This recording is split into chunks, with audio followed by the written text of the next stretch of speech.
యస్మాత్ సర్వం సముత్పన్నం జగదేతచ్చరాచరం ఇదం నమో నటేశాయ తస్మై కారుణ్యమూర్తయే. మూకం కరోతి వాచాలం పంగుం లంఘయతే గిరిం యత్కృపాతమహం వందే పరమానందతాండవం. శివాయ గురవే నమః. శ్రీమాత్రే నమః. శ్రీ విష్ణురూపాయ నమః శివాయ. శ్రీ తాండవేశాయ నమః శివాయ. శివతాండవ స్తోత్రకర్త 11 శ్లోకాల్లో మొత్తం శివనాట్య వైభవాన్ని, నాట్యం చేస్తున్న నటరాజు రూప సౌందర్యాన్ని వర్ణించి 12-13 శ్లోకాల్లో ఒక అత్యద్భుతమైనటువంటి భక్తిని, యోగాన్ని ప్రతిపాదన చేస్తున్నాడు. ఈయన ఆకాంక్ష చాలా గొప్పది. ఇప్పటివరకు చూసిన ఆకాంక్షల్లో శ్రియై చిరాయ జాయేతాం, శ్రియం జగద్ధురంధర ఇలాంటి వాక్యాల ద్వారా సంపదను ప్రసరింపజేయుగాక అని ఒకచోట, ఇంకో చోట శుభాల్ని మంగళాల్ని విస్తరింపజేయుగాక అని ఆకాంక్షలు కనబడుతున్నాయి. అయితే సంపదలు శుభములు అంటే శివానుభవమే అని అర్థం. ఇక్కడ లౌకికమైనటువంటి సంపదలు ఆనందములు అని అర్థం చెప్పకూడదని కాదు, కానీ వాటిని మించినటువంటి శివానందమే గొప్ప ఐశ్వర్యంగా భావిస్తున్నాడు ఈ కవి. ముఖ్యంగా ఉత్తమ శ్రేణికి చెందినటువంటి భక్తులు భగవద్ అనుభవాన్ని, భగవంతుతో నిత్యానుసంధానాన్ని మాత్రమే కోరుకుంటారు, ఇతరములు ఇవి ఆశించరు. అందుకే తర్వాత శ్లోకంలో వచ్చేటప్పటికల్లా సంపూర్ణమైన భక్తి స్థితిని చూపిస్తున్నారు. ఇక్కడ ఒక విధంగా శివతాండవ స్తోత్రం భక్తికి సంబంధించిన ఒక చిన్నపాటి శాస్త్రం అనే చెప్పాలి. ఇక్కడ 2 శ్లోకాల్లోనే మొత్తం ఉత్తమ భక్తి లక్షణాన్ని చూపిస్తున్నారు. ఇక్కడ దృషద్విచిత్రతల్పయోర్భుజంగముక్తికస్రజో గరిష్ఠరత్నలోష్టయో సుహృద్విపక్షపక్షయో తృణారవిందచక్షుషౌ ప్రజామహీ మహేంద్రయో సమప్రవృత్తిక కదా సదాశివం భజామ్యహం. కదా సదాశివం భజామ్యహం, నేను సదాశివుని భజించుతూ ఎప్పుడు ఉంటాను కదా అని అడుగుతున్నారు. ఇప్పుడు చేస్తున్నది భజించడమే. భక్తి ఉన్నవాడే భక్తి కావాలని అడుగుతాడు. ఇది తెలుసుకోవాలి. ఇక్కడ నాకు భక్తి కావాలండి అంటే వాడికి నిజమైన భక్తి ఉందని అర్థం. ఆ భక్తి పరిపూర్ణమే, అదే నిలిచిపోవాలి అనేది అతనికి ఆకాంక్ష. అందుకే ఎల్లవేళలా సదాశివుని భజించాలి. ఎలా భజించాలి? ద్వంద్వాతీత స్థితిలో ఉండి భజించాలి. ఇది అత్యద్భుతమైనటువంటి కోరిక. సమప్రవృత్తిక. సమప్రవృత్తిక అంటే సమమైన ప్రవర్తన కలిగి అని అర్థం. ఇక్కడ సమప్రవృత్తి అంటే ఏంటో అర్థం చేసుకోవాలి. సృష్టిలో అందరికీ ద్వంద్వ ప్రవృత్తులే ఉంటాయి, ఇది తెలుసుకోవాల్సింది. సమప్రవృత్తి ఎవరికి ఉండదు. సుఖం కలిగినప్పుడు వాడు ముఖమంతా వెలిగిపోతుంది, వెంటనే దుఃఖం కలిగితే మొత్తం కుంగిపోతుంది. ఇక్కడ ఇలా మనందరం కూడాను ద్వంద్వానుభూతులకి లోనవుతుంటాం. సుఖ దుఃఖాలు, లాభ నష్టాలు, వెలుగు చీకట్లు, ఇవి మనకి నచ్చేవి నచ్చనివి. నచ్చే వాటిపై రాగం, నచ్చని వాటిపై ద్వేషం, ఇవి రాగద్వేషాలు. ఈ ద్వంద్వాలతోనే ఉంటుంది జీవితం అంతా. ఎప్పుడైనా ఏకాంతంలో కూర్చుని మన జీవితానుభవాన్ని విశ్లేషించుకుంటే అన్ని ద్వంద్వాలే కనబడుతుంటాయి. ఈ ద్వంద్వాల్లో ఉన్నంతకాలం భగవంతుడిని అందుకోలేం, ఎందుకంటే ద్వంద్వాతీతుడు. అందుకే ద్వంద్వాతీత స్థితికి వెళ్ళాలంటే ద్వంద్వముల ఏడ సమబుద్ధి కలిగి ఉండాలి. ఎప్పుడే ద్వంద్వముల పట్ల సమబుద్ధి కలిగి ఉంటామో అదే ద్వంద్వాతీత స్థితిలో ఉండడం, ఇంకోటి కాదు. ఇక్కడ అందుకే సమత్వం యోగముచ్యతే అంటాడు భగవద్గీతలో కృష్ణ పరమాత్మ. యోగం అంటే సమస్థితి.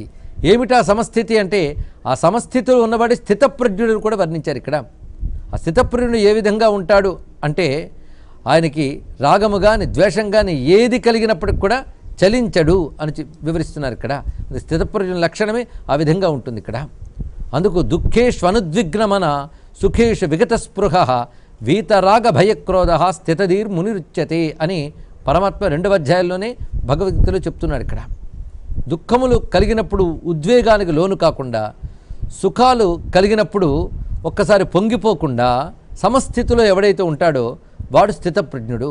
వాడికి రాగము, ద్వేషము, భయము, క్రోధము మొదలైన వికారాలు ఉండవు. అదే నిజంగా మానవుడు సాధనతో సాధించవలసినటువంటి పరిపూర్ణ స్థితి. ఆ పరిపూర్ణ స్థితిలో ఉన్నవాడే పరమాత్మను పట్టుకోగలడు. అందుకే అటువంటి స్థితిలో నిన్ను పట్టుకోగలిగే భూమిక లేదా పరిస్థితి, యోగము నాకు ఎప్పుడు లభిస్తుందో కదా అంటున్నాడు. ఇక్కడ అంటే ఎంత ఉదాత్తమైన పరిణతి కలిగినటువంటి భక్తుడో ఈ స్తోత్రకర్త మనకు అర్థమవుతుంది. ఇక్కడ సమబుద్ధి వేటి పట్ల ఉండాలి? దృషత్ విచిత్రతల్పయోహో, ఇదొక జంట. భుజంగ మౌక్తికస్రజోహో, ఇది మరి ఒక జంట. గరిష్ఠ రత్నలోష్ఠయో సుహృద్ విపక్షపక్షయో తృణారవింద చక్షుషో ప్రజామహీ మహేంద్రయో. మొత్తం ఇప్పటికీ 6 జంటలు చెప్పాడు, అంటే 6 ద్వంద్వములు. మొదటిది దృషత్ విచిత్ర తల్పం. దృషత్ అంటే రాయి, విచిత్ర తల్పము అంటే ఇక్కడ అర్థం చక్కని పాన్పు అని అర్థం. శయ్య అంటే రాయైన మెత్తనైన చక్కని పరుపైన 2 సమముగా చూడగలుగుట, ఇది కావాలి. అంటే రాయి కఠినమైనది, పరుపు మెత్తనైనది. ఈ కాఠిన్యము ఆ మృదుత్వము రెండిటి పట్ల సమబుద్ధి కలిగి ఉండుట, అది తెలియాలి. లేకపోతే మన లోకంలో జరిగే ప్రతి అనుభూతికి చలించిపోతూ ఉంటే భగవంతుడిని ఎప్పుడు పట్టుకోగలం ఇక్కడ? అందుకే సంఘటనలా జరుగుతూనే ఉంటాయి, అనుభవాలు వస్తూ ఉంటాయి, కానీ వాటికి అంటకుండా ఉండే స్థితి మనం తెలుసుకోవాలి. ఎందుకంటే సంఘటనల్ని మార్చే శక్తి మనకు లేదు, అనుభవాలను పక్కకి తొలగించగలిగేటువంటి శక్తి మనకు లేదు. అనుభవాలకి చలించకుండా మనస్సును నిలబెట్టగలగాలి. ఎందుకంటే ఆ మనస్సును నిగ్రహించడంలోనే మొత్తం ఉన్నది ఇక్కడ.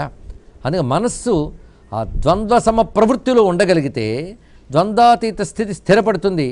ఆ స్థితిలో అది త్రిగుణాతీత స్థితి అన్న, ఆ స్థితిలోనే భగవద్ అనుభవం మనం స్థిరంగా తెలుసుకోగలం.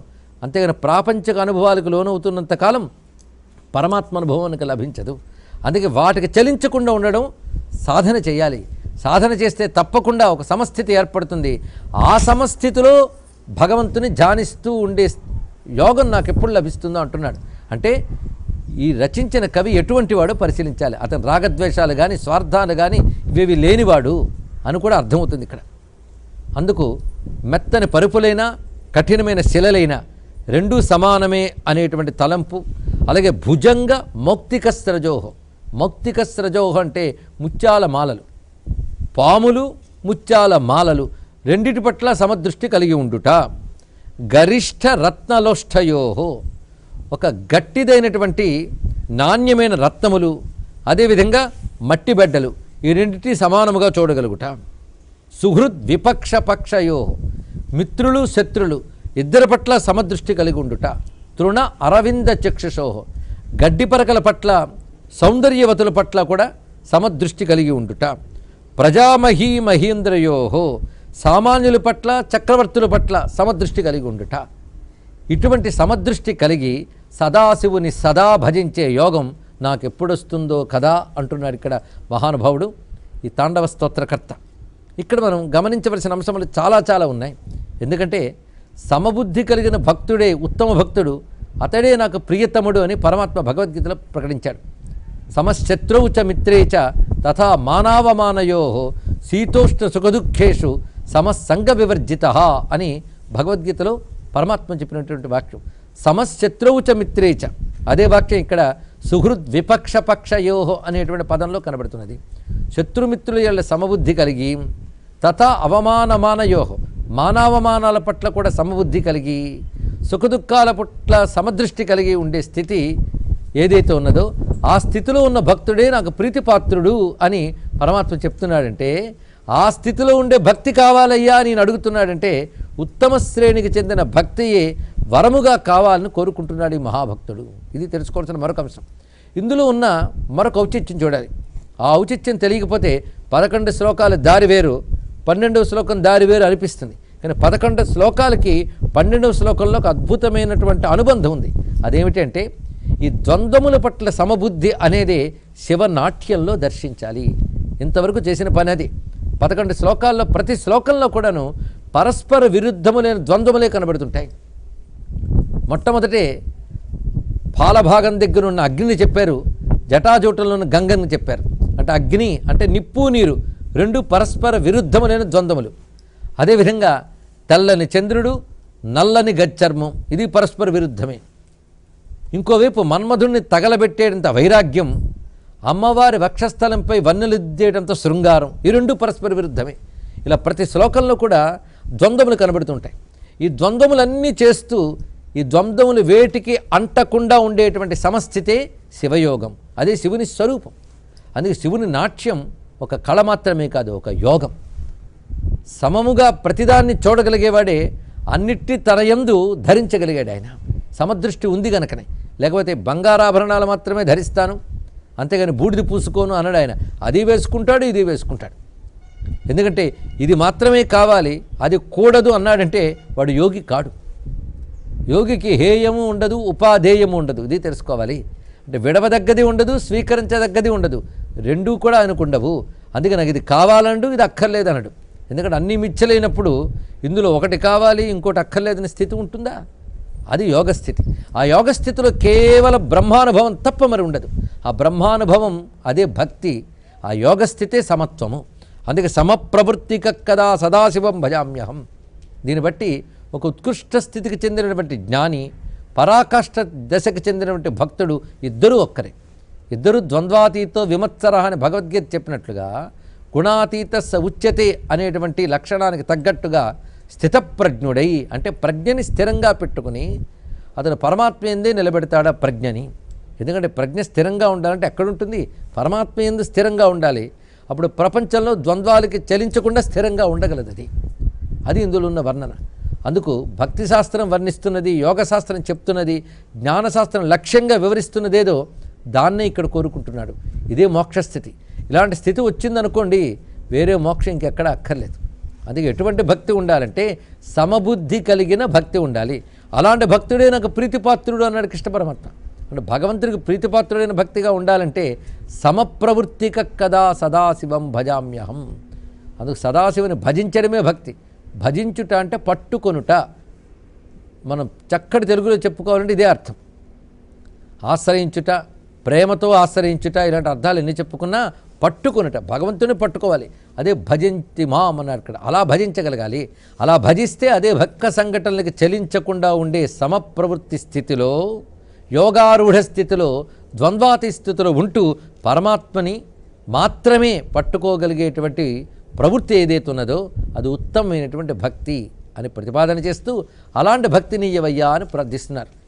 అందుకు చేయవలసినది ఈ ద్వంద్వములను విరుద్ధములను కూడా తన నాట్యమునందు అలంకారములుగా ధరించి ఆ రెంటికి చందనివాడుగా ఉన్నటువంటి వాడెవడో అతడు శివుడు.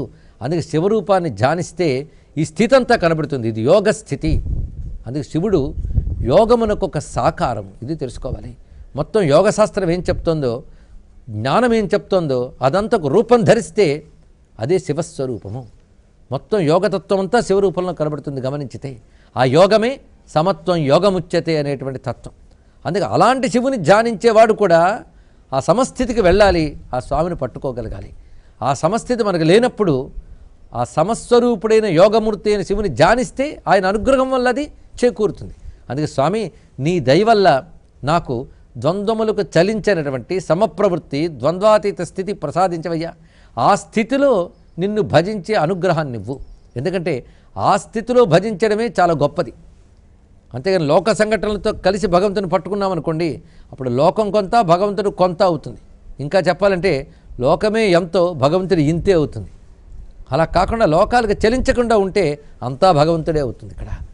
అది ఇందులో ఉన్నటువంటి మరొక గొప్ప భావం. 13వ శ్లోకంలో ఆకాంక్ష ఇంకా మరింత ఉత్కృష్టంగా కనబడుతున్నది. కదా నిలింప నిర్జరీ నికుంజ కోట రేవసన్ విముక్త దుర్మతి సదా శిరస్థమంజలిం వహన్ విలోల లోల లోచనోల లామఫాల లగ్నక శివేతి మంత్రముచ్చరన్ సదా సుఖీ భవామ్యహం కదా నిలింప నిర్జరీ. కదా అంటే ఎప్పుడో అని అర్థం. నాకు ఆ భాగ్యం ఎప్పుడు వస్తుందో. ఏ భాగ్యము? నిలింప నిర్జరి అంటే గంగానది. గంగానది ఒడ్డున రమ్యమైనటువంటి వృక్షములు పొదలుతో కూడిన వనమునందు ఒక చల్లని చెట్టు నీడనో లేక పూల పొద చెంతనో కూర్చొని ధ్యానం చేస్తూ, ఆ ధ్యానం ఎలా చేయాలంటే విముక్త దుర్మతి, దుర్బుద్ధులు దురాలోచనలు లేని స్థితిలోకి వెళ్ళి ధ్యానం చేస్తూ ఆనంద పరవశుడై ఆ శివధ్యానంలో తాదాత్మ్య స్థితికి వెళ్ళి శిరస్థమంజలిం వహన్, రెండు చేతులను దోయిలించి తలపై పెట్టుకుని విలోల లోల లోచన, సహజంగా చలించడమే లక్షణం కలిగిన మనోదృష్టిని చలించనీయకుండా చేసి, అది గొప్ప మాట. విలోల లోల లోచన అన్న మాటకి ఇదే అర్థం ఇక్కడ. సహజంగా చంచలమైనటువంటి దృష్టిని చెదరకుండా నిలిపి ఎక్కడ పెట్టాలి దృష్టిని?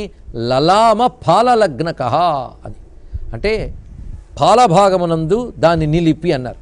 దృష్టిని ఏకాగ్రము చేసి భ్రూమధ్యంలో నిలపాలి. ఇది ధ్యాన ప్రక్రియ. నాసాగ్ర దృష్టి అని ఆత్మసంయమ యోగంలో పరమాత్మ చెప్పినటువంటి అంశం ఇది. ఇక్కడ ధ్యానం ఎలా చేయాలి? ధ్యానానికి తగ్గ వాతావరణం ఉండాలి. కొందరు అంటూ ఉంటారు అన్ని చోట్ల భగవంతుడు ఉన్నాడండి అని. అన్ని చోట్ల భగవంతుడు ఉన్నాడు అని ఎవడు మాట్లాడాలంటే ప్రపంచాన్ని చూడకుండా పరమాత్మని మాత్రమే దర్శించేవాడు చెప్పాలి. కానీ ఇంకా ప్రాపంచిక దృష్టి ఉన్నవాడికి అన్ని చోట్ల అనేది అంత తేలిగ్గా వచ్చే స్థితి కాదు. అప్పుడు కొన్ని చోట్లే ఎంచుకోవాలి. అంటే ధ్యానానికి సాధనకు అనుకూలమైన కొన్ని చోట్లు కావాలి. అవి పవిత్ర క్షేత్రములు, ఏకాంతమైన నిర్మలమైన వాతావరణం, ఇది కావాలి ఇక్కడ. అందుకే నేను కోరుకున్నది ఏంటంటే క్షేత్రవాసం. ఆ క్షేత్రం ఏది? కాశీ. అది గంగా తీరంలో ప్రకాశిస్తున్నది. ఇప్పుడు కాశీ గురించి కాదు నేను చెప్పింది, అప్పటి కాశీ. ఆ గంగా తీరంలో అనేక రకాల వనాలు ఉన్నాయి. ఆ వనాలలో శ్రీనాథుడు వర్ణిస్తాడు, జాహ్నవీ సవిధ శ్రీఫల వృక్షవాటమున భస్మస్నాన శుద్ధాంగుడై భవ కాశీధవ నీలకంఠ మదరధ్వంసీ క్రతుధ్వంసక అని స్తుతిస్తూ ఉన్నట్టు అగస్త్య మహర్షి.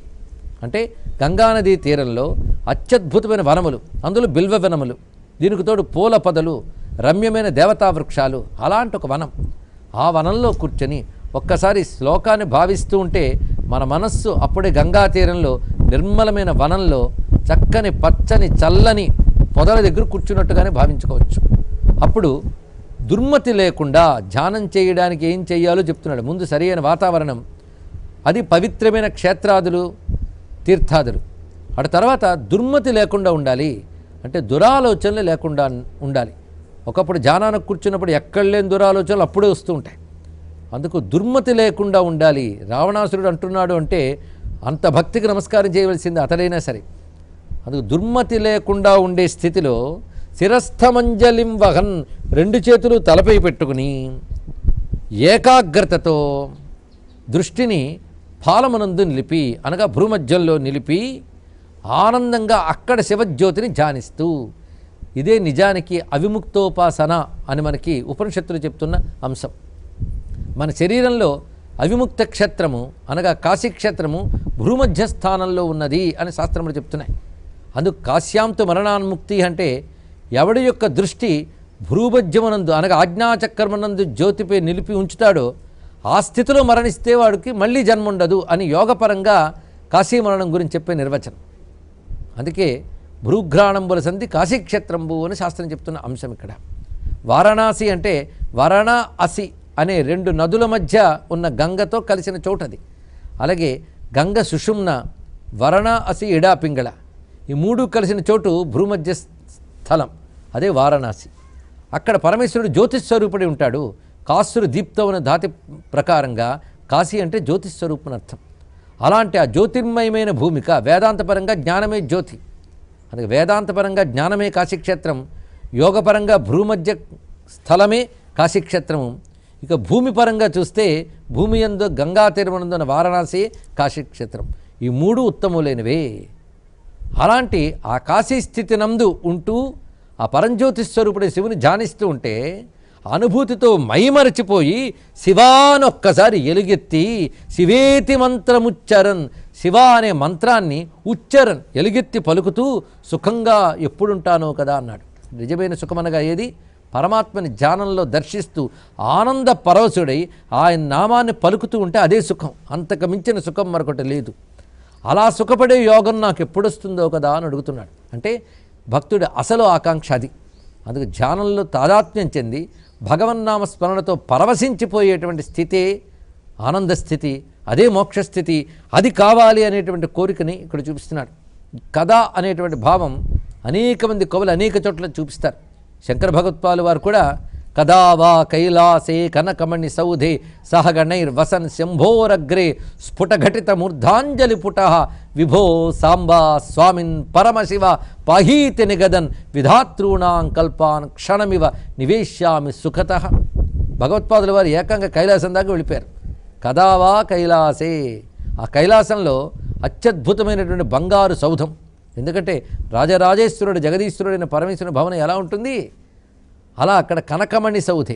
ఆ సౌధంలో అత్యద్భుతమైన సభాభవనం, అందులో అనేక మంది దేవగణములు ఋషిగణములు స్వామి యొక్క ప్రమదగణములు ఉన్నాయి. సహగణైర్వసన్ శంభోరగ్రే, అక్కడ సింహాసనంపై పార్వతీ సహితుడే పరమేశ్వరుడు కూర్చున్నాడు. ఆ పరమేశ్వరుని దగ్గర కూర్చొని ఆయన పాదాల చెంత చతికిలబడి కూర్చుని 2 చేతులు తలపై దోయిలించి ఎలుగెత్తి విభో సాంబా స్వామిన్ పరమశివ పాహి అని అరిచి ఆనందించే రోజు నాకు ఎప్పుడొస్తుందో కదా అన్నాడు. అదే భగవత్ ప్రాప్తి అంటే. ఆ స్థితి కావాలని కోరుకుంటున్నాడు. అంటే ఇక్కడ కోరుకునే మోక్షము మరణానంతరం దొరికేటువంటి స్థితి కాదు. మోక్షం ఏదో లోకంలో ఉందనుకుంటే ఏ లోకానికి వెళ్ళినా రాదు. ఇది తెలుసుకోవాలి ఇక్కడ. అలాగే మోక్షం ఎప్పుడో వస్తుంది అనుకుంటే ఎప్పుడూ రాదు. మోక్షం ఇప్పుడే సాధించాలి. మోక్షం అంటే భగవద్ అనుభవమే, మరొకటి కాదు ఇక్కడ. ఆ భగవద్ అనుభవం పొందాలంటే ప్రాపంచికానుభవం నుంచి వైదొలగాలి. అలా వైదొలగడానికి సాధనం ధ్యానం మాత్రమే. అందుకు అటువంటి ధ్యాన స్థితికి వెళ్ళి స్తుతించాలి, ధ్యానించాలి, దానితో తాదాత్మ్యం చెందాలి అనే భావాన్ని ఇక్కడ వ్యక్తం చేస్తున్నాడు. ఇక్కడ ఈ 2 శ్లోకములు శివభక్తులు ఆనందించేటువంటి శ్లోకములు. ఈ 2 కూడా ఇవి వస్తే ఇంకోటి ఏమీ అక్కర్లేదు. లౌకికంగా సుఖం రాని దుఃఖం రాని, ఇవాళ ఉన్న చోటుకుంటే మరో కొత్త చోటు రాని, ఏవో వస్తూ ఉంటే మారుతూ ఉంటాయి. ఇది ప్రపంచం యొక్క లక్షణం. సుఖం పోయి దుఃఖం, దుఃఖం తొలగి సుఖం వస్తూనే ఉంటాయి. ద్వంద్వముల పని వస్తూ పోవడమే. కానీ ఆత్మస్థితి ఎప్పుడూ ఒకేలా ఉండడం. అందుకే ద్వంద్వాలకు అంటకుండా ఉండడం నేర్చుకోగలిగితే మన స్వస్వరూపాన్ని మనం తెలుసుకున్నట్లే. ఆ స్వస్వరూపమే శివతత్వం. స్వస్వరూపానుసంధానం భక్తిరిత్యభిధీయతే అంటారు శంకర భగవత్పాదులు వివేక చూడామణిలో. ఆ స్వస్వరూపమైనటువంటి శివునితో తాదాత్మ్యం చెందడమే సదాసుఖీ భవామ్యహం అనే భావనలో కూడా కనబడుతున్నది. ఇప్పుడు 14వ శ్లోకంలోకి వచ్చాం. ఇది కేవలం ఫలశ్రుతిని చెప్తూ ఉంటుంది. ఇక్కడ మొత్తం ఈ శ్లోకం యొక్క ఫలం ఏమిటో వివరిస్తున్నారు. శ్లోకం యొక్క లక్షణము, ఇది ఇచ్చే ఫలం, దీన్ని ఎలా అనుసంధానం చేసుకోవాలో కూడా వివరిస్తున్నారు.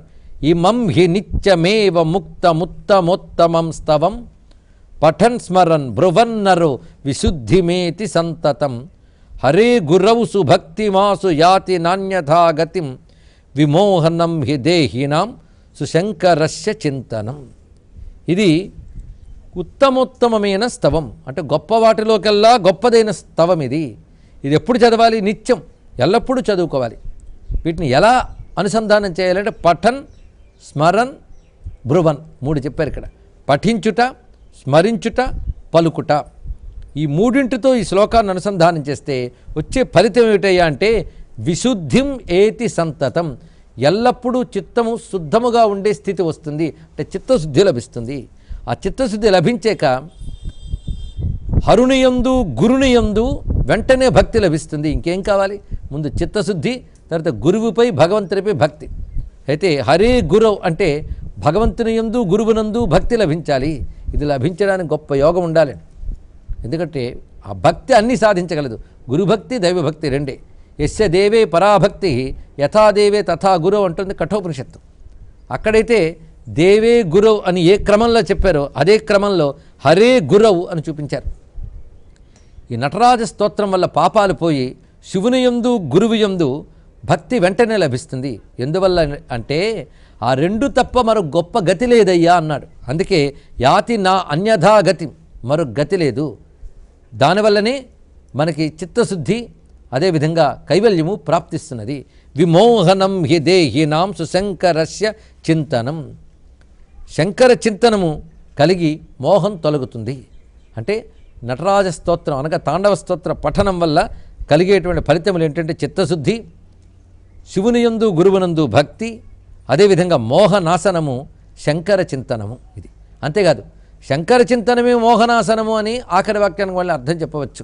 నిరంతర శంకర చింతన చేస్తూ ఉంటే అజ్ఞానము, మోహము, సంసారము తొలగుతుంది. ఆ చింతన ఎలా చేయాలి? సుచింతన, నిరంతరం గొప్పగా చింతించాలి. సుశంకరస్య చింతనం ఉన్నప్పుడు సు అనే శబ్దం చింతనం అనే దానికి విశేషణం, అంతేకాని శంకరకి విశేషం కాదు. ఇక్కడ సుశంకరుడని ఎవడు ఉండడు, శంకరుడు అంటేనే సు ఉంది అందులో. మరి సుశంకరస్య చింతనం అంటే అన్వయ ప్రకారంగా శంకరస్య సుచింతనం అనుకోవాలి. ఇక్కడ అది శంకరుని మిక్కిలిగా గొప్పగా చింతన చేస్తే, సరి అయిన విధంగా చింతన చేస్తే మోహనాశనం జరుగుతుంది. మోహనాశనమే మోక్షము.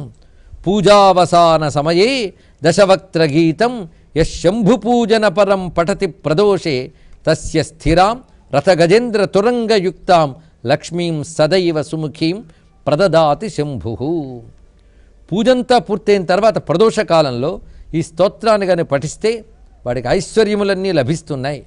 ముఖ్యంగా వాహనాది యోగములు సిద్ధిస్తున్నాయి. చిట్ట చివరికి పరమేశ్వరుడు అనుగ్రహం లభిస్తున్నది.